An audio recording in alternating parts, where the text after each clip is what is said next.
Hello, hello, hello. Good morning or good afternoon, depending on where you are from. I have not been live in a minute, so I am excited to go live. Good morning, good afternoon. Just give it a few moments. We are going to talk about a topic that I get a lot of questions on, probably the most asked about topic, which is how to overcome nerves and how to be a confident public speaker. I am always asked about how do you get past the nerves? How do you get rid of them? What can you do? So we're going to talk about that today. I am excited to go live, and we're going to talk about the topic that you all apparently love to talk about the most. Yes.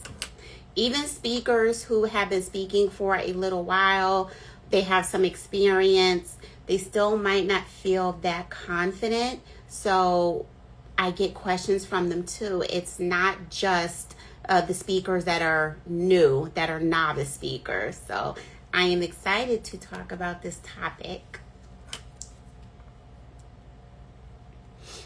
While we are waiting, I will mention this again during our discussion too. But on June 28th, my Speaker Summer School program is kicking off. Speaker Summer School. I did this last year and I'm doing it again. So Speaker Summer School is my program that is obviously during the summer, where I offer different classes. They will be different every year usually. I may have something that is the same, but usually the other classes are different. The first class that's coming up on June 28th, this is one that I had in last year's program and there was interest in it, so I'm doing it again. It is my Speak with Confidence program. That is a great program, a great class. It's about 2 hours long, where you are going to learn practical strategies, practical physical as well as mental strategies to build your confidence so that you are ready to hit the stage when it's your time to be in the spotlight. So we're going to talk about both. What are things that you can do when the nervousness starts to manifest itself physically? You get the shaking, your legs shake, your hands shake, you feel like your heart is beating really fast. All of those things that start happening to you when you're nervous. We're going to talk about practical strategies to handle that. And we're going to talk about the mental part of it as well, because that is important. What do we tell ourselves when it is time for us to speak? The words that we tell ourselves, the mindset that we are in is paramount to how we will perform. So that is why we are covering both the practical and the mental strategies. Also, we are going to talk about impromptu speaking. Yes, speaking off the cuff, speaking on the fly, whatever you want to call it.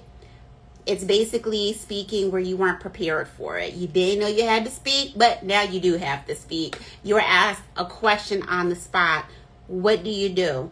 Maybe you're being interviewed and sometimes you don't know the question. Sometimes the host is very generous and they will let you know what the questions will be, but sometimes you'll be in a situation where you are not going to know what the question will be. So how do you prepare? How do you prepare if you are asked questions in a meeting at work? Because that's another situation where you will be on the spot. If your boss asks you a question in a meeting or a colleague, how can you handle that? That is a question that I often get, that type of scenario for impromptu speaking. People will say, I have a fear. I have a fear that I'm going to be in a meeting at work. I get asked questions, or I have been in that situation before and I did not perform well. I could not put my thoughts together. I felt like a bumbling idiot. What do I do to be able to speak more confidently on the spot? And I get it. You want to be able to excel in your job. So speaking on the spot is an important skill to have, just like prepared speaking is important. So what can you do to prepare yourself in a way for speaking situations that you didn't know you were going to be in? We're going to talk about 3 frameworks in particular for how you can handle impromptu speaking. There are ways that you can approach it so that you do feel confident when it's time to speak on the spot. Good morning or good afternoon, depending where you're at. So we're going to talk about that during the Speak with Confidence class. And we're also going to talk about speaking situations that you need to be prepared for. And what I mean by that is when things go wrong, because things will go wrong. Something will not go according to plan. How can you prepare for that as a speaker? What can you do? Something technical will go wrong. What happens when your slides are not showing up? Things like that you have to think about. What happens when you can't remember the next line that you need to say? What can you do? So these are the 3 major parts that we are going to cover and Speak with Confidence on June 28th. Practical and mental strategies for speaking confidently. Impromptu speaking, we're going to cover 3 strategies, 3 frameworks, I should say. And then lastly, we're going to talk about how to handle when things go wrong. What can you do? Obviously, you don't know what will go wrong, but there are some situations that they happen to a lot of speakers. I would say a lot of them experience it at least one point in their life. So we're going to talk about what are some of the common situations and some of the not so common ones. What can you do? Okay, and that's coming up June 28th. That will be the first class that is in Speaker Summer School.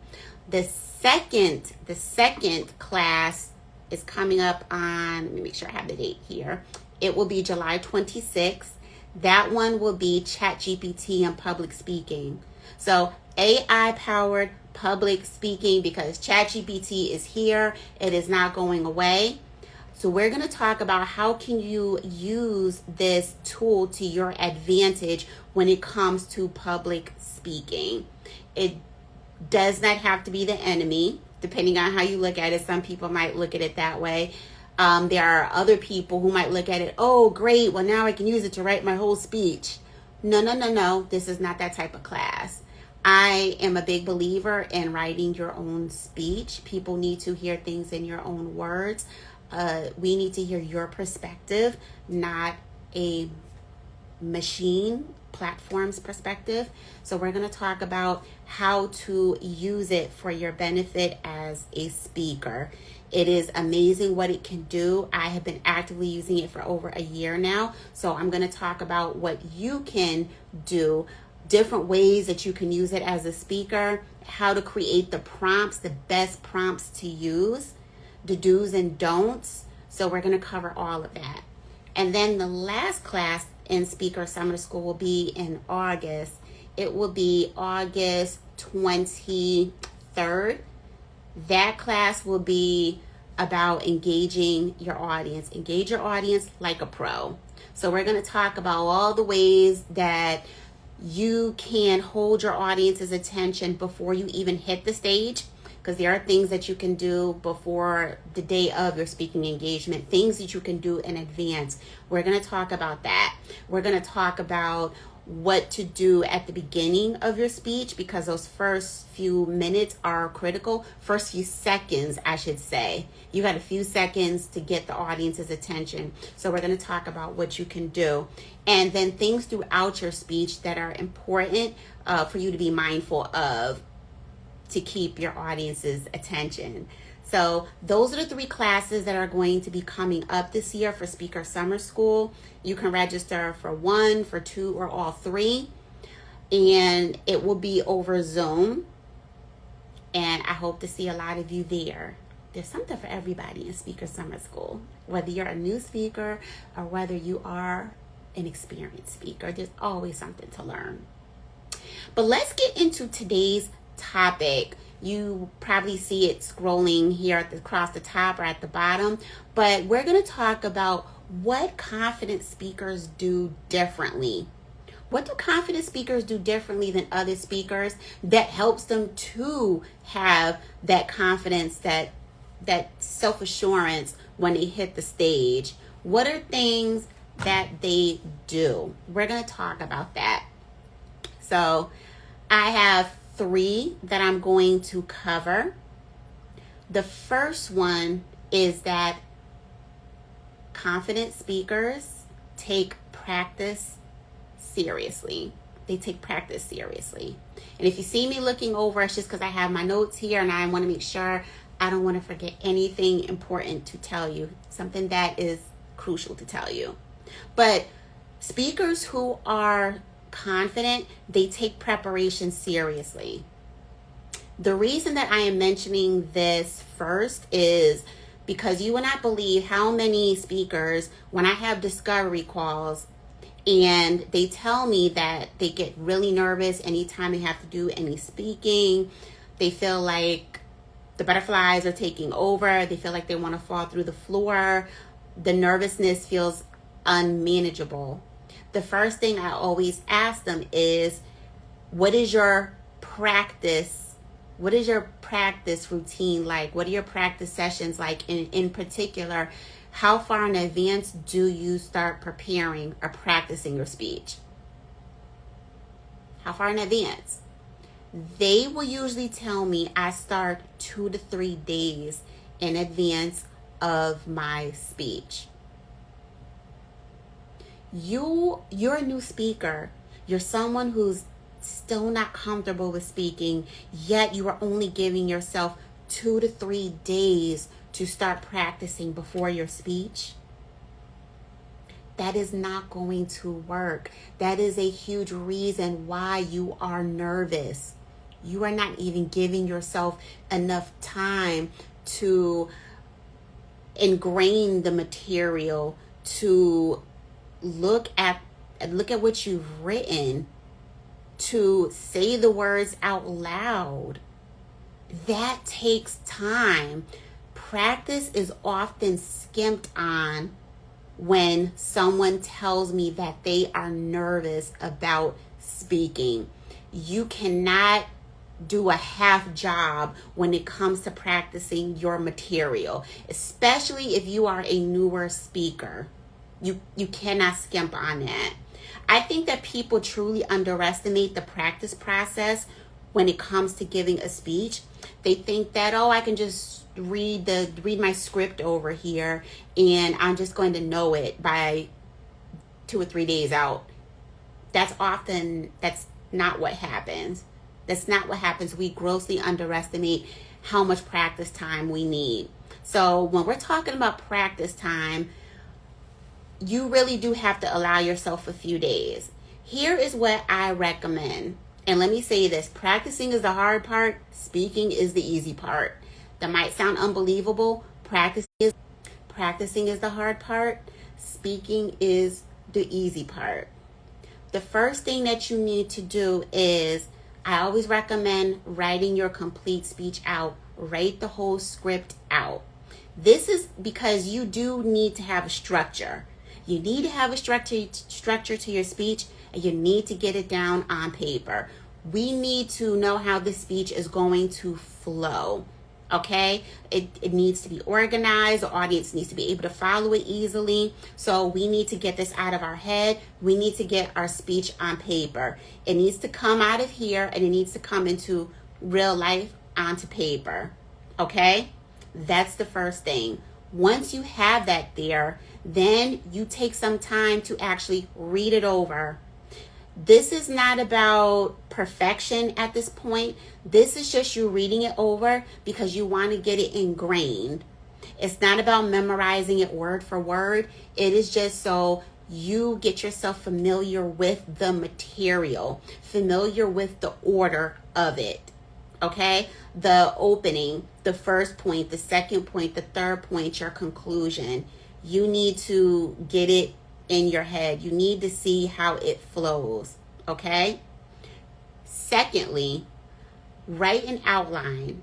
At this point, write an outline. This is your outline. These are your notes that you will bring with you the day of your speech. I don't recommend bringing the whole original script that you wrote. You want to bring your outline.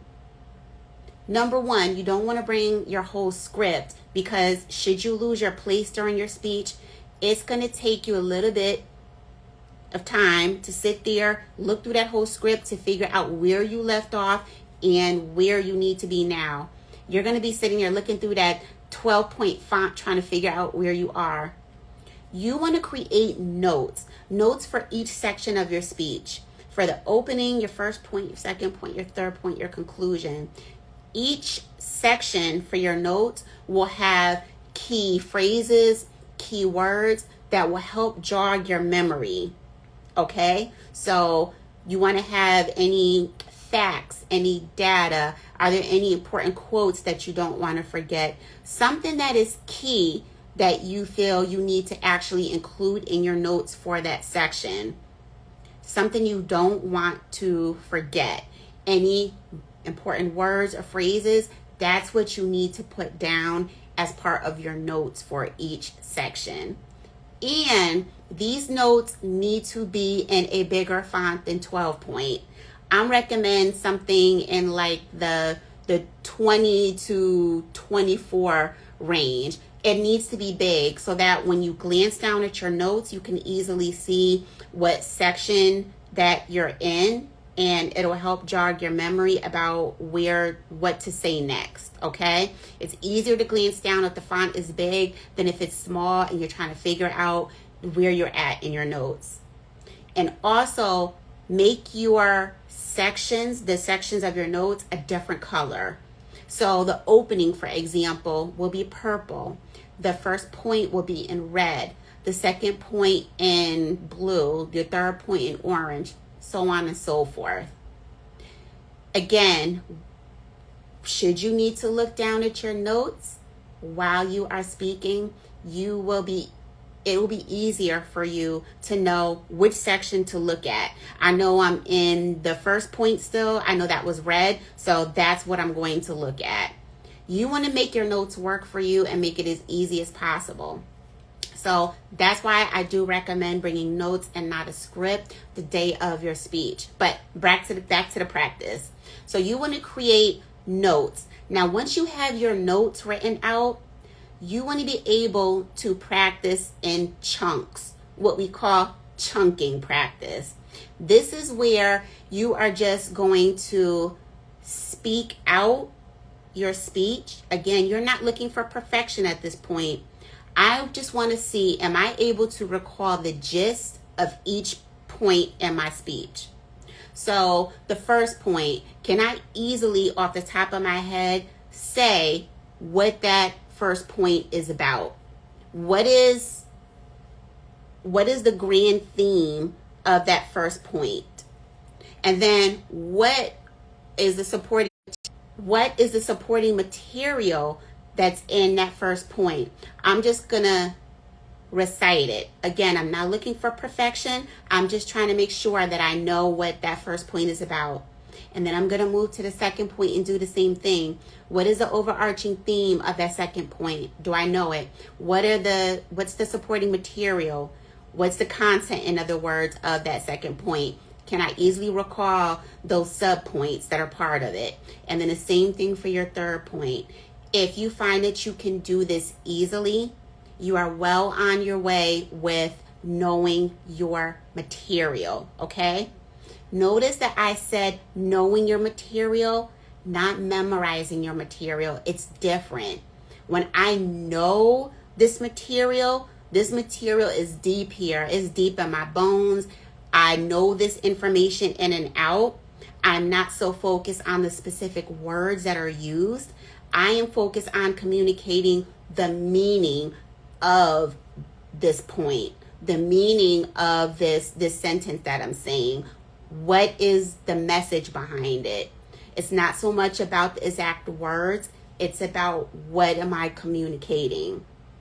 exact wording, anything like that, that's important more so when we're talking about data or facts. You do want to make sure that you are accurate with communicating that type of information, of course. We don't want to give off the wrong numbers or anything like that. Okay? So you're practicing your sections, your speech in chunks. I always recommend rehearsing it. Start out in chunks. It's breaking it down is what this is.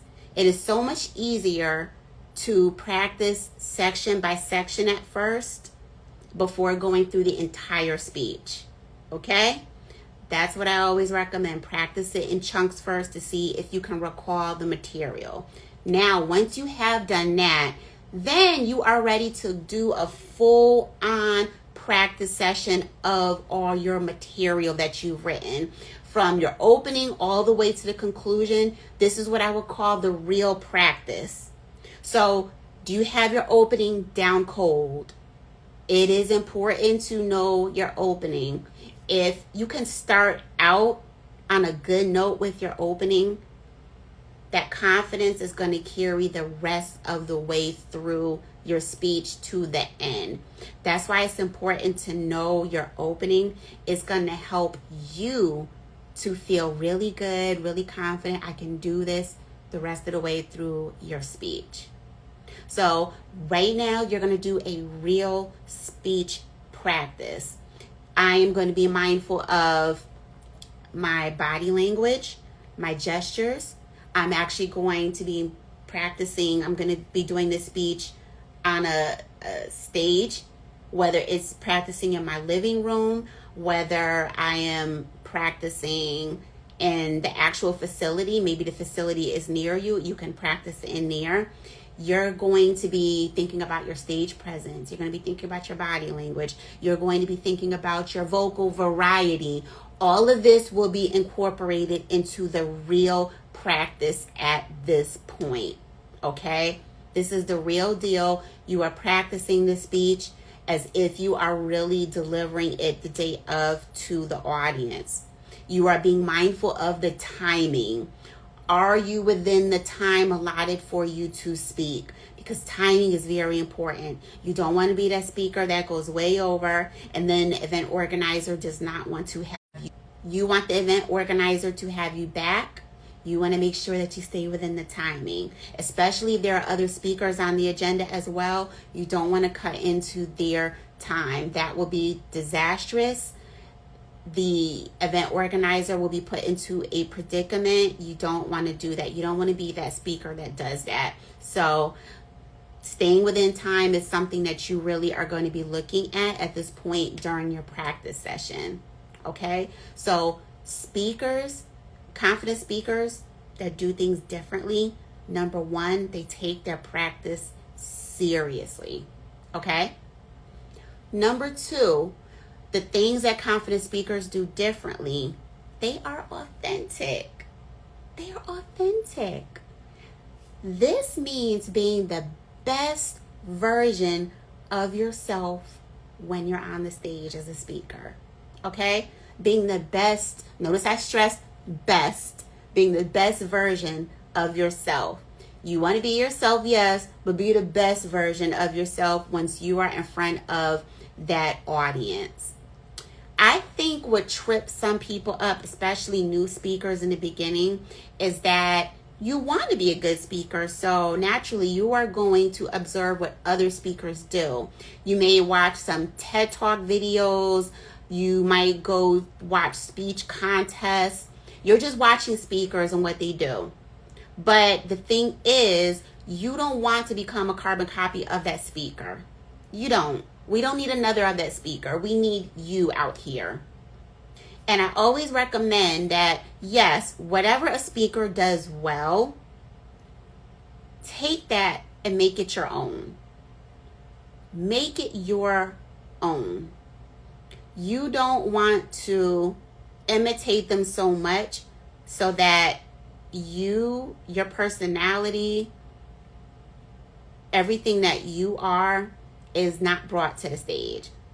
So if you like the humor that another speaker, they naturally have, that they are able to just deliver their speech with that humor intertwined throughout, then great. There are ways that you can practice being humorous. There are ways to have humor in your speech that is not forced. That topic is for another day, but humor. If you like the way that another speaker, they use the stage, there are ways that you can take that, what that speaker does well, but do it in your own way.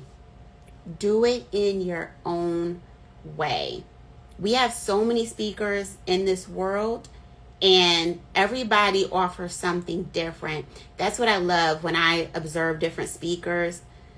Everybody has their own style. The speakers that are great, that really stick out, they have their own style. There's something about them that makes them be memorable.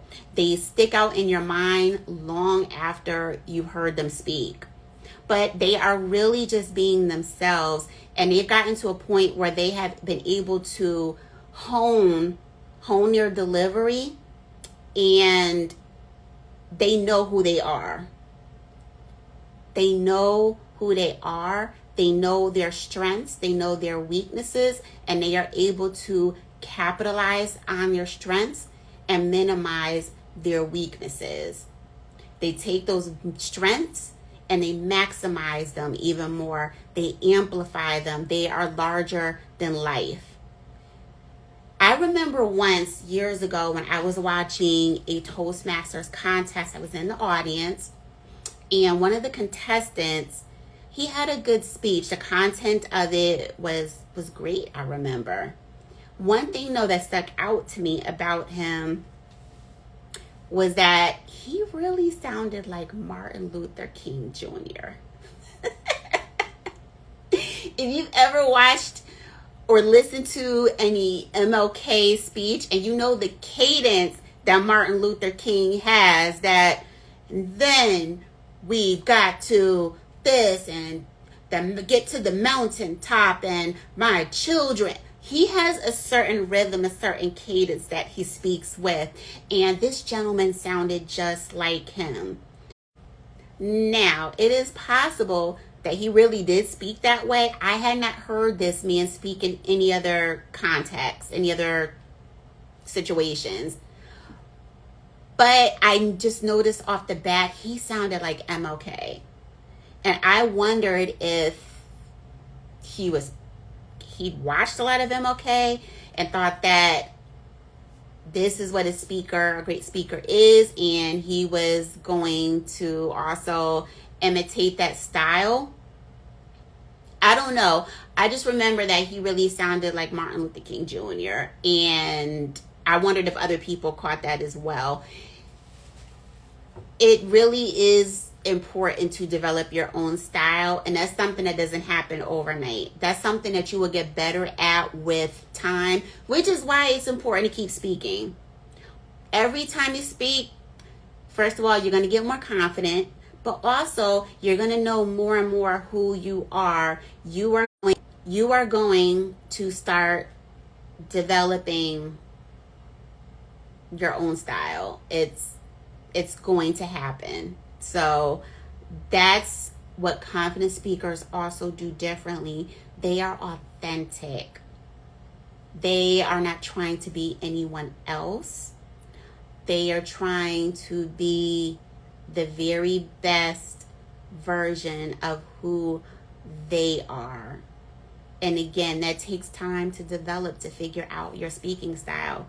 Like for me, when I started out speaking years ago, I just wanted to be able to speak confidently in front of an audience and not feel like I was going to throw up or run away from the stage.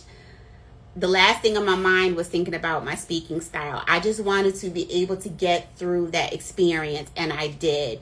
And then after a while, something starts to shift. You start naturally coming into your own as a speaker. Like one thing that I noticed And other people started noticing too, because sometimes you might not notice, but I will tell you, audience members, especially those who they see you speak quite a few times, they are going to notice certain things that you do well, and they're going to tell you that, because they love it, and they're going to tell you. So for me, I found that I was good with humor, having that humorous timing in a speech, like whether it's a punchline or well-timed pauses. Well-timed pauses can add a lot of humor to your speech. It's not just about telling jokes. So I found out that that was one of my strengths, humor. And also, I do know how to work a stage. I know how to maximize it. I know going from one end to the other, all those things in between. I'm very good with that. But those are things that got developed over time. Okay? So we have got, as far as what makes confident speakers, what do they do differently? Number one, they take practice seriously. Number two, they are authentic. And then now we're getting to number three, which is they are audience centric. Confident speakers are audience centric, which simply means they are focused on the audience and not on themselves. They are focused on what the audience needs. Let me tell you something. When you are not so worried about yourself and you put everything, your total focus on the people who are before you, who came to see you, that is truly going to help you feel more confident, because you are going to want to make sure that you are doing the best job for them. You are going to want to make sure that you are giving them the information that they need. You are going to be concerned about them having the transformation that you desire for them. You know that there is some way that they can benefit by hearing you, and you want to make sure that you are doing your very best before them, so that by the time that they leave you, there is something that they will think differently, do differently, feel differently. You know? Think, feel, do differently. So being focused on your audience, that's going to help shift something very differently in you. When you are a new speaker, you're usually worried about yourself because you're self-conscious. And I get it. You're doing something new and you want to make sure that you're doing it well. So you're only focused on yourself. But as you start speaking more and more, you're going to remember this really needs to be about the people who I'm speaking to. So before you even start writing your speech, that's the first thing you should remember, that this speech is about my audience. Everything we do as speakers, hey Tabitha, everything we do as a speaker is for their benefit. We are simply the vessels that the message is being delivered through.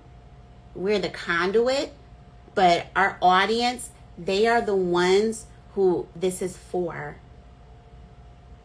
They're the ones who this is for.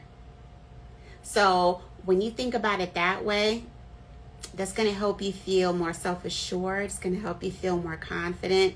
And that's one thing that confident speakers do differently. They are not keeping themselves at the forefront. Yes, you want to be the best you can be. So you're going to make sure that you practice. You're going to make sure that you do everything in your power so that the day of your speech, you do a good job. However, you know that in the end, this is about the people I'm speaking to. So you're going to have grace for yourself. If I mess up, that's okay. I will correct it. It's not the end of the world. The point is not perfection. The point is connection. I need to connect with these people. I need to make sure that I deliver my message to them. I need to make sure that they understand what I am telling them. I want to make sure that they leave here differently than how they came. Kind of like how we say that in the church, right? The pastor will usually say that. We want you to leave differently than how you came in today. And it's the same thing when you are a speaker. So those are the 3 things that confident speakers do differently when it comes to public speaking. They take practice seriously, they are authentic, and they are audience centric. There are more I can mention, but those are 3 of the most important ones off the bat.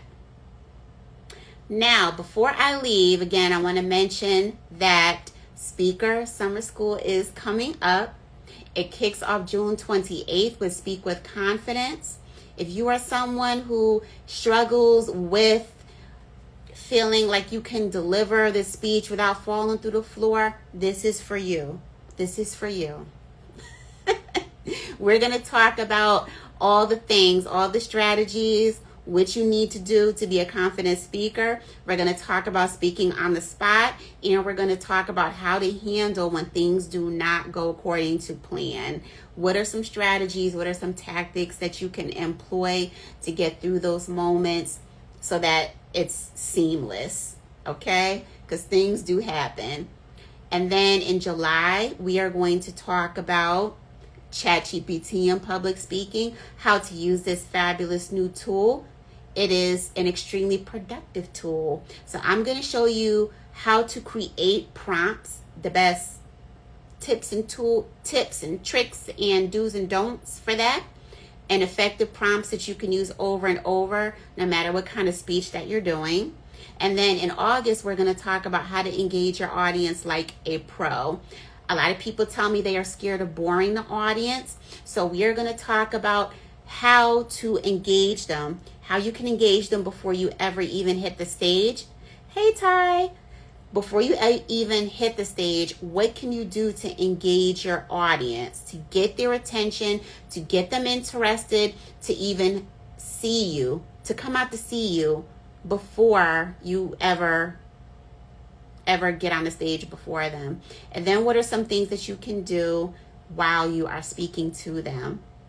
So Speaker Summer School is starting June 28th. Whether you're a new speaker or you're someone who's experienced, something for everybody to learn. So I invite you to come out for that. You can register at the link in my bio. The virtual registration doors are open for that. But yes, if you are watching the replay for today's video, put replay in the comments when you watch it. But definitely, these are 3 things that confident speakers do differently from others. So if you missed it, I am going to leave this video up. If you watch the replay, put replay in the comments. I would love to know what stuck out to you the most from today's topic. All right. And with that said, I will not keep you any longer. Thank you for joining me, and I will see you all soon.